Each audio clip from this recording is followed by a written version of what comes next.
গ্রামের গরিব একজন চাষি সুরুজ মিয়া নানান রকম অভাব অনটনের মধ্যে দিয়েও তার সংসার চলছিল খুব ভালো মতোই। সংসারে ছিল একটিমাত্র কন্যা সন্তান আর তার স্ত্রী।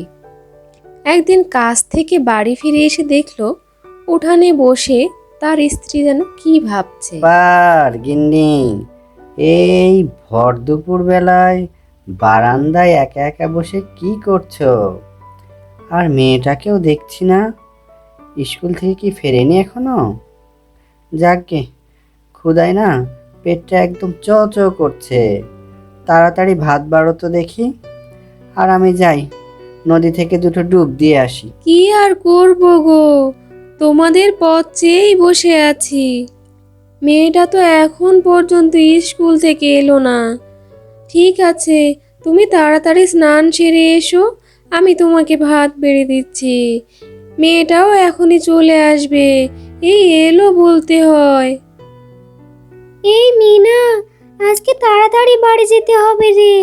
মা আজকে খুব মজাদার একটা তরকারি রান্না করেছে। জানিস, বাবা কালকে ব্রকলি কিনে এনেছিল। আজকে মা সেটারই তরকারি রান্না করেছে। আমার ব্রকলির তরকারি খেতে খুব ভালো লাগে। ঠিক আছে মিনা, তুই তাহলে বাড়ি যা, বিকেলে খেলতে আসিস কেমন? কি রে মায়া, তুই যে বললি ব্রকলির কথা, ব্রকলি কি রে? আমি না কোনোদিন ব্রকলি খাইনি। কি রে মিনা, তুই কি বলছিস? তুই কোনোদিন ব্রকলি খাসনি? ঠিক আছে, আজকে বাড়ি গিয়ে তোর বাবাকে বলবি যেন বাজার থেকে ব্রকলি কিনে আনে। এখন তাহলে বাড়ি যা, বিকেলে খেলতে আসিস, তখন দেখা হবে কেমন? ফেরার পথে মিনা সারা রাস্তায় ব্রকলির কথা চিন্তা করতে লাগলো। তার মনের মধ্যে আফসোস হতে লাগলো, সে তো কোনোদিন ব্রকলি খায়নি। মা মা, আজকে কি রান্না করেছো? তাড়াতাড়ি খেতে দাও, আমার খুব খিদে পেয়েছে। ঠিক আছে ঠিক আছে, খেয়ে নিবি, হাত মুখ ধুয়ে নে, তোর বাবাও তোর জন্য অপেক্ষা করছে। খাবার ঘরে চলে আয় তাড়াতাড়ি। মা, তুমি আবারও ফুলকপি রান্না করেছো। রোজ রোজ একই তরকারি কেন রান্না করো? ফুলকপি খেতে আমার একদম ভালো লাগে না। আজকে আমি কিছুতেই ফুলকপি দিয়ে ভাত খাবো না। তুমি আমাকে অন্য কিছু দাও। এই অভাবের সংসারে তুই আর কি খেতে চাস? খেতে ফুলকপি ছাড়া আর কিছুই হয়নি। আমি কি করব বল? আমি ব্রকলি খেতে চাই। আজকে মায়া বলল ওর মা নাকি ব্রকলি রান্না করেছে। তুমিও আমাকে ব্রকলি রান্না করে দাও। ঠিক আছে, আমি তোর জন্য বাজার থেকে ব্রোকলি নিয়ে আসবো। এখন খেয়ে নে দেখি লক্ষ্মী মামনি আমার। হ্যাঁ গো, ব্রকলি আবার কি?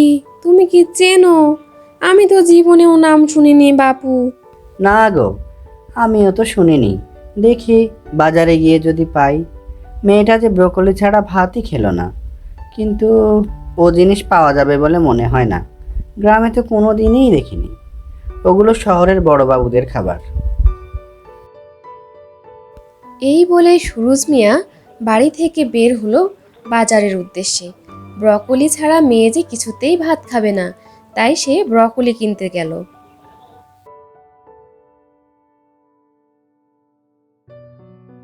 কি গো, খালি হাতে ফিরে এলে যে? ব্রকলি নাকি, সেটা পাওনি নাকি? বাবা বাবা, তুমি ব্রকলি আনোনি? মা কি বলছে? না রে মা, বাজারে তো অনেক খুঁজলাম, কোথাও পেলাম না। শুনলাম ওগুলো নাকি শুধু শহরেই কিনতে পাওয়া যায়। বাবার এই কথা শুনে মিনা মন খারাপ করে নিজের ঘরে এসে বসে বসে ভাবতে লাগলো কিভাবে ব্রকলি পাওয়া যায়। সে নানা রকম চিন্তা করতে থাকলো। এক সময় চিন্তা করতে করতে মিনা ঘুমিয়ে পড়ল। আর মিনা ঘুমের মধ্যে ব্রকলি নিয়ে নানা রকম স্বপ্ন দেখতে থাকলো। পরদিন খুব সকালবেলা মিনা বাড়ি থেকে বের হয়ে মায়াদের বাড়িতে গেল। জানিস মায়া, বাবা কালকে ব্রকলি পায়নি রে। তুই আমাকে তোদের ব্রকলির ফেলে দেওয়া গোড়াগুলি দিবি, আমি সেগুলো থেকে একটু চারা করব। কিন্তু মা তো ওগুলো গরুর জন্য রেখেছে রে। ঠিক আছে, তুই বাড়ির পিছনে দাঁড়া, মা যেন দেখতে পায় না। এই নে, তাড়াতাড়ি এখান থেকে চলে যা, মা দেখতে পারলে খুব বকবে। মা মা দেখো, আমি ব্রকলির গোড়াগুলো নিয়ে এসেছি। এগুলো এখন উঠানে বুনবো। দেখো, এগুলো থেকেই গাছ হয়ে ব্রকলি ধরবে। মেয়ের কথা ফেলতে না পেরে লতা আর তার মেয়ে দুজন মিলে উঠানেই ব্রকলির গোড়াগুলোকে বুনল। পরদিন সকালবেলা ঘুম থেকে উঠেই মিনা আগে ব্রকলির চারাগুলোকে দেখতে গেল। এ কি দেখছি আমি? মা, বাবা, এদিকে এসো, দেখো কি হয়েছে। কি আশ্চর্য! আমি তো এখনই এদিক দিয়ে গেলাম, কই আমি তো দেখতে পেলাম না। আমরা হলাম জাদুর ব্রকলি। এখন থেকে প্রতিদিন তোমাদের ঘরে ব্রকলি হবে। তোমরা সেই ব্রকলি বিক্রি করতে পারবে আর নিজেরা অনেক অনেক ব্রকলি খেতে পারবে। এরপরে মিনার বাবা এক ঝুড়ি ব্রকলি নিয়ে গেল বাজারে বিক্রি করতে, আর মিনার মা ব্রকলি রান্না করতে বসলো। কই গো, রান্না বান্না কি হলো? খুব ক্ষুধা লেগেছে। আজকে পেট পুরে নিজের ক্ষেতের ব্রকলি দিয়ে ভাত খাবো। হ্যাঁ গো, দেখো, এখন থেকে আমাদের কোনো অভাব থাকবে না, নিজেদের গাছে অনেক ব্রকলি হবে। হ্যাঁ গো, তুমি ঠিকই বলেছ। এখন থেকে আমাদের আর কোনো অভাব অনটন থাকবে না। নিজের ক্ষেতের ব্রকলি বিক্রি করব আর অনেক অনেক পয়সা কামাবো। হ্যাঁ গো, মেয়ের ওছিলায় এবার বুঝি আল্লাহ আমাদের দিকে মুখ তুলে তাকিয়েছে।